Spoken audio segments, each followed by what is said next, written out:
بسم الله الرحمن الرحيم. الحمد لله رب العالمين والصلاة والسلام على سيد الأنبياء والمرسلين وعلى آله وأصحابه أجمعين أما بعد. ابھی آپ جہاں پر ہیں، جہاں پر آپ پڑھ رہے ہیں، جیسے آپ ایک بینچ پر بیٹھ کر کے دو ساتھی پڑھتے ہیں، ایک چٹائی پر بیٹھ کر کے دو ساتھی پڑھتے ہیں، اور کچھ بچیاں یہاں رہتی ہے جن کا رہنا سہنا کھانا پینا پڑھنا سب کچھ ساتھ ہوتا ہے. میں آپ کو بتا دوں، ہمارے سامنے جو موجود ہیں آج، یہ ہمارے بڑے بھائی جناب حافظ شمس الزما صاحب، ہم نے ان کے ساتھ قرآن مجید کا حفظ کیا ہے. ایک ساتھ بیٹھنا، ایک ساتھ کھانا، ایک ساتھ سونا، گلا پکڑ کے ایک ساتھ ٹہلنا، یہ سارا کام ہم لوگوں نے کیا ہے. اگر امی کی یاد آئے تو ایک ساتھ رونا، یہ بھی کام ہم لوگوں نے کیا ہے ہاسٹل میں رہ کر کے. تو یہ بچپن کی یادیں جڑی ہوئی ہیں. الحمدللہ ہم مدرسے کے کام میں لگے ہیں، یہ اپنے کاروبار میں لگے ہیں، اس کے ساتھ ساتھ سماج، معاشرہ، سوسائٹی، ہماری مسلم قوم کیسے آگے بڑھے گی، کیسے یہ باشعور ہوگی، کیسے یہ سمجھدار ہوگی، اس کی بھی فکر کرتے ہیں. ہمارے درمیان اس تقریب میں آئے ہوئے تھے، ہم نے ان سے گزارش کی کہ ہمارے بچوں کو استفادے کا موقع دیا جائے. میں ماہر الطیبات کی سرزمین پر اس کے احاطے میں جناب حافظ شمس الزما کا استقبال کرتا ہوں، خیر مقدم کرتا ہوں. میں دعوت خطاب دیتا ہوں جناب حافظ شمس الزما صاحب کو، وہ تشریف لائیں اور بچوں سے مخاطب ہوں. الحمدللہ رب العالمین والصلاة والسلام علی سید الانبیاء والمرسلین. السلام علیکم ورحمۃ اللہ وبرکاتہ. میں بلا تمہید کچھ باتیں کہنا چاہتا ہوں. سب سے پہلی بات تو یہ کہ آج کے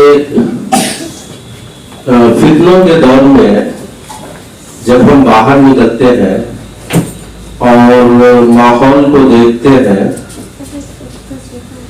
اپنے معاشرے کو دیکھتے ہیں، اور ہمارا معاشرہ جس بے راہ روی کا شکار ہوتا جا رہا ہے، جس طرف بڑھتا جا رہا ہے، اس کو دیکھ کر جو دل میں گٹھن ہوتی ہے، ایسے ماحول میں آ کے ذرا دل کو تسلی ہوتی ہے.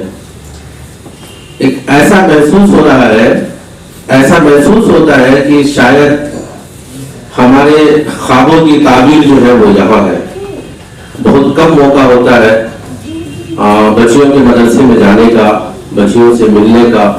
جب ہم اپنی بچیوں کو ایسے روپ میں دیکھتے ہیں، اس طریقے سے دیکھتے ہیں جو اسلامی شاعر کی بالکل ترجمان سی لگتی ہے، پورے حجاب میں، دین کی تعلیم، ہمارے معاشرے کا جو بگاڑ ہے اس کا حل یہاں موجود ہے. اور ایسی بچیوں سے بہت ساری ہماری امیدیں ہیں کہ انشاءاللہ معاشرے میں، ہمارے معاشرے میں جو تبدیلی آئے گی وہ ان بچیوں کے ذریعے ہی آئے گی. آج اگر ہم ماحول پہ اگر غور کریں تو ہم چونکہ ہندوستان میں رہتے ہیں، یہاں بہت ساری ملی جلی تہذیب ہے، اور غیروں کے طرف سے ایک ایسی کوشش ہو رہی ہے، ہر گاؤں میں دیکھیں آپ، ہر شہر میں دیکھیں، کہ خاص طور سے بچیوں کے ایمان کو کیسے خراب کیا جائے، بلکہ بچیوں کی زندگی کو کیسے خراب کیا جائے، یہ غیروں کی طرف سے ایک منظم سازش چل رہی ہے اور پوری پلاننگ کے ساتھ چل رہی ہے. اور بہت ساری بچیاں جو ہے، آئے دن ایسے کیس آتے جا رہے ہیں کہ بہت ساری بچیاں اس کا شکار ہو رہی ہیں. جو غیر مسلموں کے جو جال بنے ہوئے ہیں، وہ ایک ایسا شراب دکھاتے ہیں، ایک ایسا دھوکہ دکھاتے ہیں بچیوں کو جو اس کا شکار ہو جاتی ہے. لیکن الحمدللہ یہ مدرسے کی بچی جو ہے، یہ اس کا جواب ہے، یہ اس کا توڑ ہے. انشاءاللہ ہمیں امید ہے کہ ہمارے معاشرے میں جو تبدیلی آئے گی وہ ایسی بچیوں سے ہی آئے گی. صرف آپ आप लोगों को सिर्फ ये जिम्मेदारी नहीं है कि हम तालीम हासिल करें, तालीम के साथ साथ हमारे लिए 3 चीजें होनी चाहिए, 3 मकसद हमारा होना चाहिए। सबसे पहले तो हम एक अच्छी तालीम हासिल करें, अपने जो भी हमारा सब्जेक्ट है, जो भी हमारा मौजू है, उसमें हम एक्सपर्ट बने, उसके माहिर बने। दूसरा, तालीम के जरिए हम अपने अकीदे को मजबूत करें। जाती तौर पे हमारा अकीदा इतना मजबूत होना चाहिए, चाहे जमाने के कैसे भी यलगार हो, कैसा भी जलजला आ जाए, हमारा अकीदा जरा सा भी मुतजलजल नहीं होना चाहिए, हमारा अकीदा जरा सा भी हिलने न पाए। इस तरीके की जो है हमारे अंदर तालीम के जरिए अकीदे की पुख्तगी होनी चाहिए।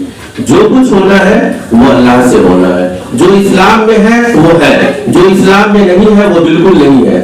चाहे हम किसी जगह पे किसी शादी में जाए, कितना भी गैर शरई काम वहां पे होता हो, लेकिन चूंकि हम तालीम याफ्ता बच्चियां हैं, हम एक मदरसे से फरागत हासिल कर चुके हैं, तो हमारा एक बिहेवियर ऐसा होना चाहिए कि हम बिल्कुल उस पूरे माहौल में, चाहे हजारों का मजमा क्यों नहीं हो, हम उससे मुतासिर नहीं हो, बल्कि वो हमसे मुतासिर हो। अपना एक तासुर छोड़ के जाना है, उसका असर लेकर नहीं आना है।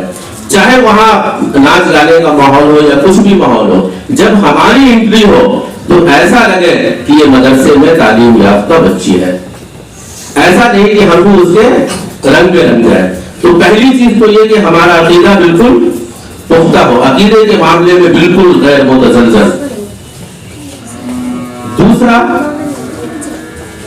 हम जो तालीम हासिल कर रहे हैं, इसका एक मकसद हम अभी से ये रखें कि हमारी तालीम जो है हमारी जिंदगी के साथ साथ हमारे समाज में तब्दीली का एक जरिया बने, और समाजी तब्दीली तालीम के जरिए ही लाई जा सकती है। और इसमें सबसे बड़ा रोल जो है वो हमारी खवातीन का है, हमारी बच्चियों का है। आप तारीख उठाकर देखें तो समाजी तब्दीली में औरतों का बहुत बड़ा रोल रहा है। ये बच्चियां कल होकर बड़ी होगी, माशरे में इनका एक रोल होगा। लड़कियों का सिर्फ इतना मकसद नहीं है कि हाँ बड़ी हुई, शादी हो गई, मामला खत्म हो गया, नहीं। आप अभी से एक ऐसा ज़हन बना के रखें, अपने आजू बाजू में देखें कि हम पढ़ रहे हैं, हमारे पड़ोस में जो है वहां तालीम है या नहीं है। वहां अगर तालीम नहीं हो रही है, वहां की बच्चियां अगर नहीं पढ़ रही है, तो इसकी वजह क्या है। एक इस तरह का ज़हन अभी से बनाए। हमारे घर में जब हम घर में जाते हैं, हम जब मदरसे में आए थे उससे पहले हमारा माहौल क्या था, अब जो हम जा रहे हैं घर में, तो क्या हम कुछ तब्दीली महसूस कर रहे हैं या नहीं। अगर तब्दीली नहीं हो रही है तो हमसे क्या हो सकता है। आप असातिज़ा से बहुत सारी चीजें सीख के जाते हैं, अगर घर में कोई नई चीज देते तो अब आके अपने असातिज़ा से, अपने मालूमात से आप उसका डिस्कशन करें, उसके बातचीत करें कि ऐसी चीजें हमारे घर में गैर शरई हो रही है, उसको हम उसकी इस्लाह हम कैसे कर सकते हैं। तो आपको यहाँ से एक तरबियत मिलेगी कि आप जाके इस तरीके से जो है अपने घर में तब्दीली लाए। तो हम जो ये इल्म हासिल कर रहे हैं, इल्म दीन, इससे डे बाय डे बतदरीज हमारे माशरे में, हमारे घर में इसकी तब्दीली होनी चाहिए। अगर ऐसा नहीं हो रहा है तो फिर हम अपने मकसद में कामयाब नहीं हो रहे हैं। तीसरी चीज, अभी से हमारे अंदर एक, चूंकि इसमें बड़ी बच्चियां भी हैं, तहरीकी मिजाज पैदा होना चाहिए।